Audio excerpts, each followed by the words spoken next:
আসন্ন ২৬-এর বিধানসভা নির্বাচন, ভোট এলেই যে ছবিটা আমরা লক্ষ্য করি, এবারও যে তার ব্যতিক্রম হবে না তা কিন্তু এখনই বোঝা যাচ্ছে। ইতিমধ্যেই শুরু হয়ে গেছে রাজনৈতিক দলগুলির প্রতিশ্রুতি দেওয়ার পর্ব। বাংলার ভোটে ভাতা যে একটা বড় ভরসা তা প্রমাণ মিলেছে আগের নির্বাচনের ফলাফলগুলোতে। তাই এবার বোধহয় এই ভাতায় জোর দিচ্ছে বিরোধীরাও। উঠে এসেছে শাখা পলা সিঁদুর প্রসঙ্গ। দেওয়া হচ্ছে পাল্টা অধিক ভাতার প্রতিশ্রুতি। কিন্তু হাতে গরম টাকা পাইয়ে দেওয়ার রাজনীতি কতটা যুক্তিসঙ্গত? এতে ভোট বাড়ানো গেলেও রাজকোষের ক্ষতি এড়ানো যায় কি? মানুষের কর্মসংস্থানের ব্যবস্থা যদি সঠিকভাবে করতে পারা যায়, তাহলে কি এই টাকা পাইয়ে দেওয়ার প্রয়োজনটা পড়ে? এ প্রশ্নগুলো ভাতা প্রদানের সঙ্গে যুক্ত থাকলেও ভাতাই এখন ভোট বৈতরণী পার করার সবচেয়ে বড় হাতিয়ার ওই শাসক এবং বিরোধী উভয়ের কাছেই। কিন্তু প্রশ্নটা হলো কেন? আপনি দেখতে শুরু করে দিয়েছেন এডিটরস ডায়েরি। আমি ভাস্কর রয়েছি আপনাদের সঙ্গে। রুশ বিপ্লবের রূপকার ভ্লাদিমির ইলিচ লেনিন বলেছিলেন, অর্থনীতির ঘনীভূত রূপ হলো রাজনীতি, প্রতিফলন ঘটে সংস্কৃতিতে। ১০০ বছরেরও বেশি সময়ের পর লেনিনের সে কথাই যেন আজকে বাস্তব হচ্ছে আমাদের এই বঙ্গ রাজনীতিতে। প্রেক্ষাপটটা বলতে গেলে তবে একটু পেছনের দিকে যেতে হবে, মানে রিক্যাপ করতে হবে। সময়টা ২০২০, বিশ্বজুড়ে তখন মহামারী।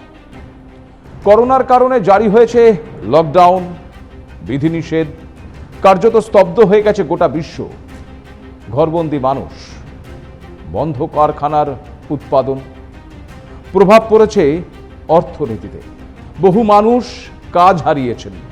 তারা বিভিন্ন জায়গায় তাদের কাজের যে ছন্দ, সেই ছন্দ পাল্টেছে। কেউ কেউ আবার আত্মহননের পথ বেছে নিয়েছেন।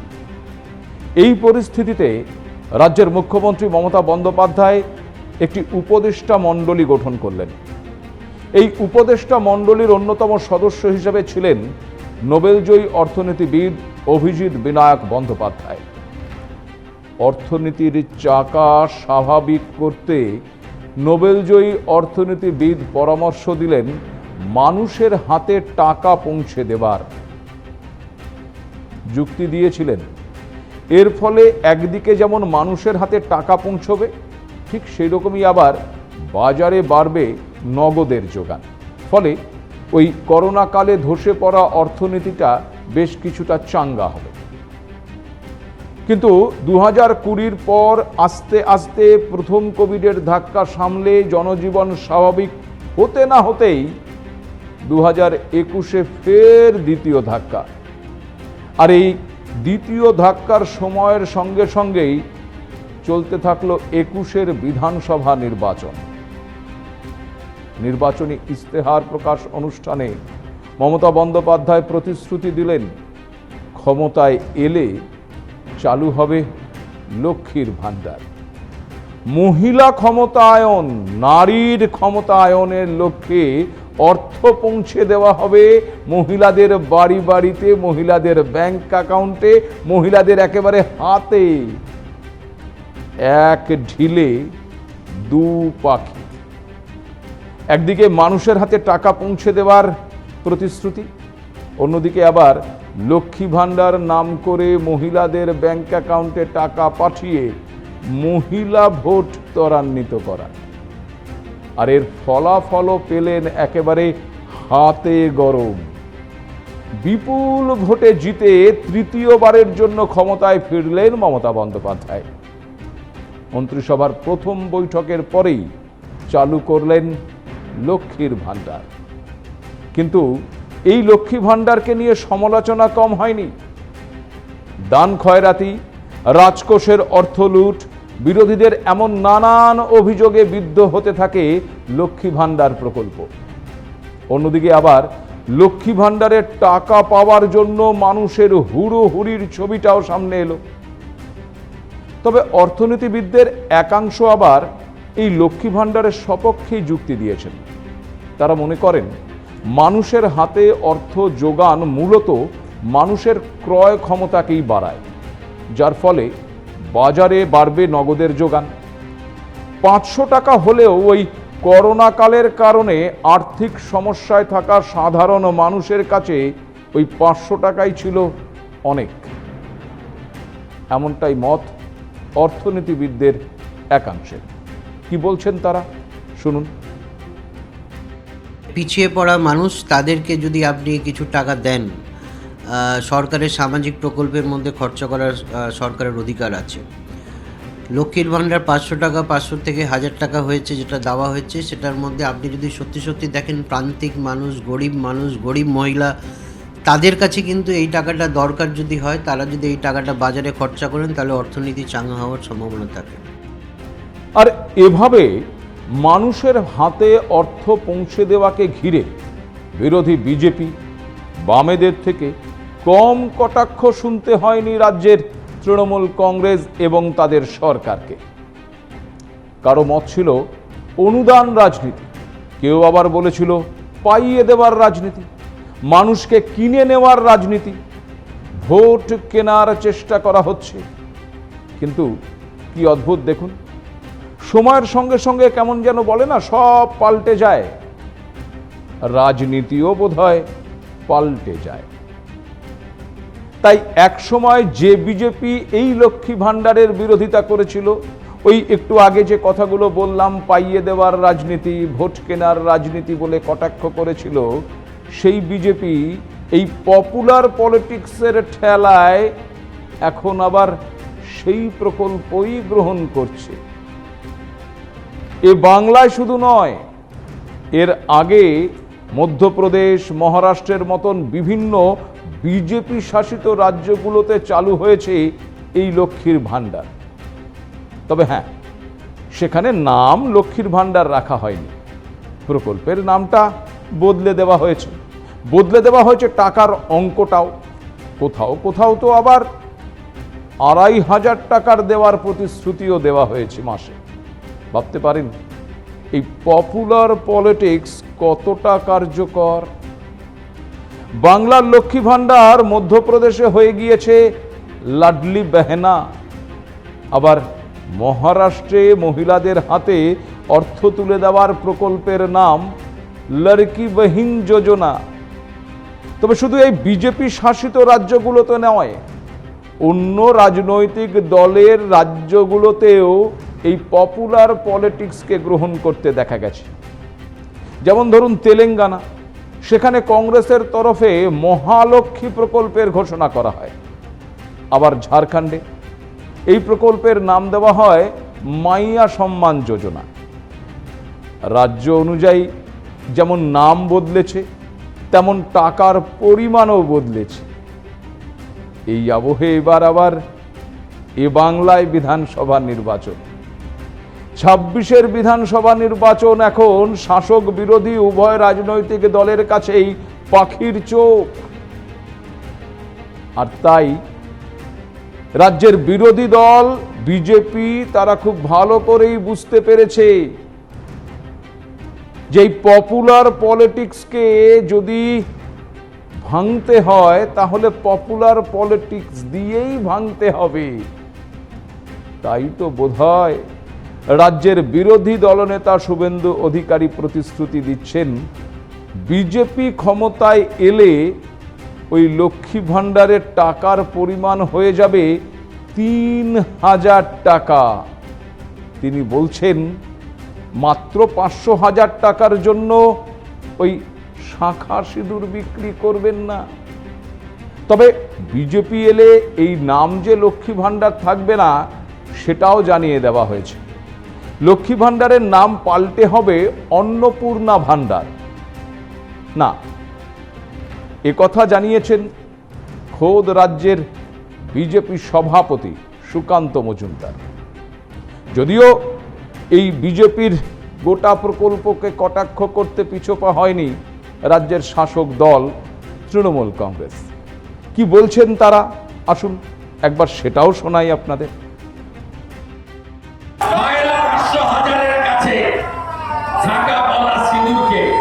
বিসর্জন দেবেন না। যেদিন বিজেপি আসবে এই রাজ্যে না, পরের মাসের 1 তারিখে 3000 ঢোকাবো। এটা আমরা আগেই ঘোষণা করেছি যে বিজেপি ক্ষমতায় এলে আমরা অন্নপূর্ণা ভান্ডার চালু করব এবং তাদের 3000 টাকা করে দেওয়ার ব্যবস্থা করব। এ নিয়ে বিরোধী দলনেতা বলেছেন, আমি বলেছি, বিরোধী দলনেতা এর আগেও বলেছেন ভাতা হবে, কিন্তু ভাতা থাকা মানে এই নয় যে আপনার কর্মসংস্থান হবে না, আপনার এসএসসি হবে না, এসএসসির পরীক্ষা হবে না। প্রতি বছর এসএসসির পরীক্ষা হবে এবং আমরা স্বচ্ছভাবে করব। সন্দেশখালীতে বসিরহাট লোকসভা কেন্দ্রের অন্তর্গত বিরোধী দলনেতা শুভেন্দু অধিকারী লক্ষ্মী ভান্ডার নিয়ে বললেন যে মায়েদের উনি রিকোয়েস্ট করছেন, অনুরোধ করছেন যে শাখা সিঁদুরটা বেচে দেবেন না 500,000 টাকা। আবার এই বছরটা বলছেন 500,000 টাকাতে শাখা সিঁদুরটা দিয়ে দিও না মমতা বন্দ্যোপাধ্যায়কে, আমরা এলে 3000 টাকা দেব। দামই তো বাদলেন, আমরা কিন্তু দাম বাদিনি। অর্থনীতিবিদদের অপর একটি অংশ অবশ্য লক্ষ্মী ভাণ্ডারের মতন এই জনপ্রিয় প্রকল্পের বিরোধিতায় সরব। তারা মনে করছেন এই ধরনের প্রকল্পের কারণে রাজকোষে বিপুল চাপ পড়ে। প্রাথমিকভাবে বাজারে নগদের যোগান বাড়ে ঠিকই, কিন্তু এই বিপুল চাপের ফলে কার্যত ভেঙে পড়ার পর্যায়ে পৌঁছতে পারে রাজ্যের অর্থনীতি। পরিস্থিতি সামলাতে বাড়তে পারে ঋণের বোঝা। কি বলছেন তারা, সেটাও শুনুন। আসলে লক্ষ্মীর ভাণ্ডারটা দাঁড়াচ্ছে এই যে আপনার ছেলেকে বেকার রাখা হবে আর আপনার হাতে 2000 টাকা গুঁজে দেওয়া হবে।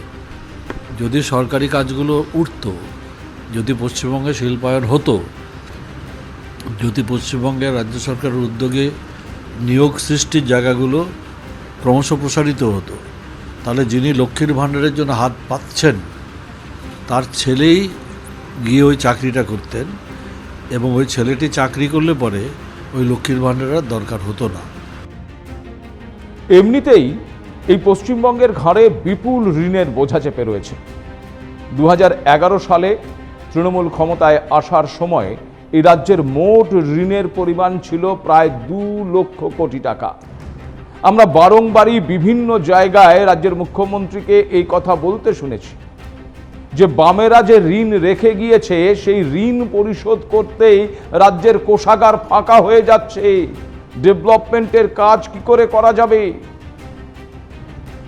কিন্তু আপনারা কি জানেন যে বর্তমানে এই ঋণের পরিমাণ কোথায় গিয়ে দাঁড়িয়েছে?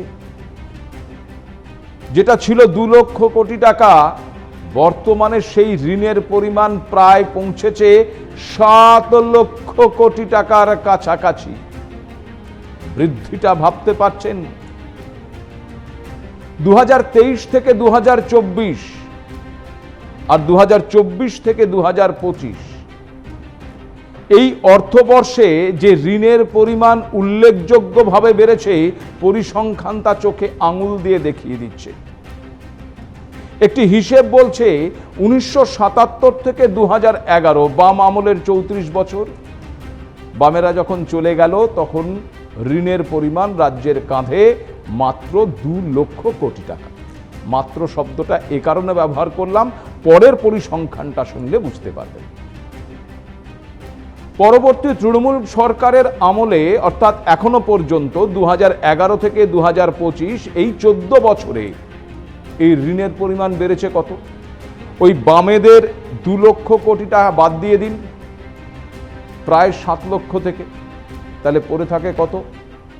5 লক্ষ কোটি। 34 বছরে 2 লক্ষ কোটি আর 14 বছরে 5 লক্ষ কোটি। হিসেবটা এমনটাই কি? যদিও এক্ষেত্রে তৃণমূলের পাল্টা যুক্তি রয়েছে।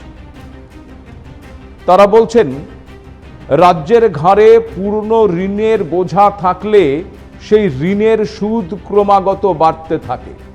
এ কথা সত্য, তার কারণ ঋণের সুদ তো ক্রমবর্ধমান। সেই চক্রাহারে বৃদ্ধি ঘটে। ফলে যে 2 লক্ষ কোটি টাকা বামেরা ঋণ রেখে গিয়েছিল, কখনো পরিশোধ হয়েছে, কখনো হয়নি, তার সুদ চেপেছে, তার উপর সুদ চেপেছে, তার উপর সুদ চেপেছে, সেটাও হয়তো বেড়েছে। আর ঠিক সেই কারণেই তৃণমূলের দাবি যে নতুন গঠিত রাজ্যের থেকে পুরনো রাজ্যগুলোর ঋণের পরিমাণ বেশি হয়। তেলেঙ্গানায় ঋণের পরিমাণ অনেক কম, নতুন রাজ্য। বাংলা পুরনো রাজ্য, তাই বাংলার ঋণের পরিমাণ বেশি, তৃণমূল কংগ্রেসের যুক্তি। এর পাশাপাশি তাদের আরেকটি দাবিও রয়েছে। তারা বলছে যে বাম আমলের থেকে রাজ্যের ঋণের সঙ্গে জিডিপির যে অনুপাত, সেটা বাম আমলের থেকে তৃণমূলের আমলে অনেকটাই কমেছে। তার কারণ সরকার শুধুমাত্র যে লক্ষ্মী ভাণ্ডার চালাচ্ছে এমন তো নয়, সরকারকে রাজ্যের অন্যান্য যে প্রকল্প, ডেভেলপমেন্টের যে প্রকল্প, সেই প্রকল্পগুলোর দিকেও তাদের নজর দিতে হয়। যখন একটা বাজেট পেশ হয়, সেই বাজেটে প্রত্যেকটা খাতে নির্দিষ্ট বরাদ্দকে বলা হয়, হ্যাঁ সেখানে অবশ্য লক্ষ্মী ভাণ্ডারের জন্য হয়তো বরাদ্দ থাকে 500 থেকে 1000, 1000 থেকে এবার 3000 দেবার প্রতিশ্রুতি। সরকার এটা এখনো বাড়াবে কিনা তা যদিও বলেনি, তবে রাজনৈতিক ব্যাপারীরা এক্ষেত্রে ওই অর্থনীতির কোনো রকম কোনো কাটাছাড়া করতে রাজি নয়। তার কারণ তাদের কাছে ভোট বড় বালাই। তাই এই লক্ষ্মী ভাণ্ডারের মাধ্যমে যেন একদিকে মহিলা ভোটার শাসক বিরোধী উভয়ের কাছে জরুরি, তেমন আবার শাঁখা সিঁদুরে টার্গেট করা হচ্ছে হিন্দু ভোটারকে, অর্থাৎ হিন্দু মহিলা ভোটার। আমরা যদি শেষ পরিসংখ্যানটা দেখি এই বাংলার মহিলা ভোটারের, তাহলে দেখতে পাবো শেষ পরিসংখ্যান অনুযায়ী এ বাংলায় মহিলা ভোটারের সংখ্যা প্রায় 3,76,00,000।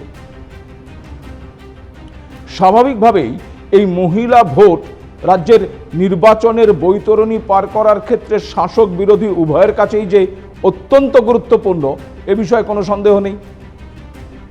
এবার প্রশ্ন হলো যে এই বিপুল আর্থিক দেনায় ডুবে থাকা বাংলার অর্থনীতির তাহলে কি হবে?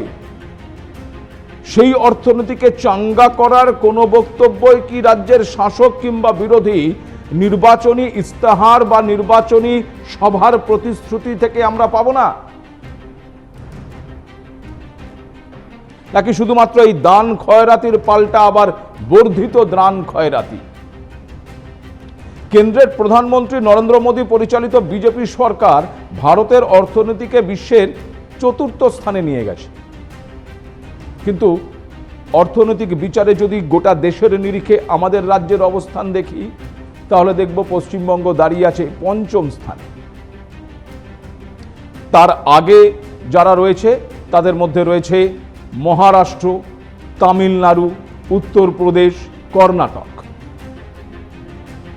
ভোটের স্বার্থে এই জনমুখী রাজনীতি কি পারবে বাংলার অর্থনীতিকে দেশের শীর্ষে নিয়ে যেতে? একজন বাঙালি হিসেবে তো আমরা সবসময় চাইব যে বাংলার অর্থনীতি আরো এগিয়ে যাক। তার কারণ গোটা ভারতবর্ষে যা আছে, একটা বাংলায় তার সব কিছু আছে। খেয়াল করে দেখুন, পাহাড় থেকে সমুদ্র, খনি অঞ্চল, পর্যটন, কি নেই? তবু এই বাংলার অর্থনীতিটা যেখানে পৌঁছানোর কথা ছিল সেখানে পৌঁছয়নি। যে শিল্প কলকারখানাগুলো গড়ে উঠেছিল আজ সেগুলো ধুঁকছে। রাজ্যের মানুষ কাজের জন্য অন্য রাজ্যে যাচ্ছেন। সরকারি পরীক্ষা বা তা ঘিরে যে দুর্নীতি বা বিতর্ক, আমি সেদিকে নাই বা গেলাম। বেঙ্গল সামিট হচ্ছে, বিনিয়োগ আসছে, কিন্তু শিল্পের ছবি কি আপনারা দেখতে পাচ্ছেন? প্রশ্নটা সেখানেও। সুতরাং আগামী দিনে এ বাংলা এই ভোট রাজনীতির পপুলার পলিটিক্স থেকে বেরিয়ে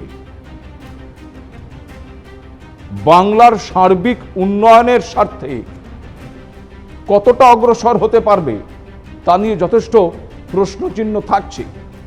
আর সে প্রশ্নের উত্তর আমার অন্তত জানা নেই। যদি জানেন তাহলে হয়তো সেই মা অন্নপূর্ণাই জানেন, তিনিই দিতে পারবেন এই প্রশ্নের উত্তর। আজ এ পর্যন্তই। ভালো থাকবেন। নমস্কার।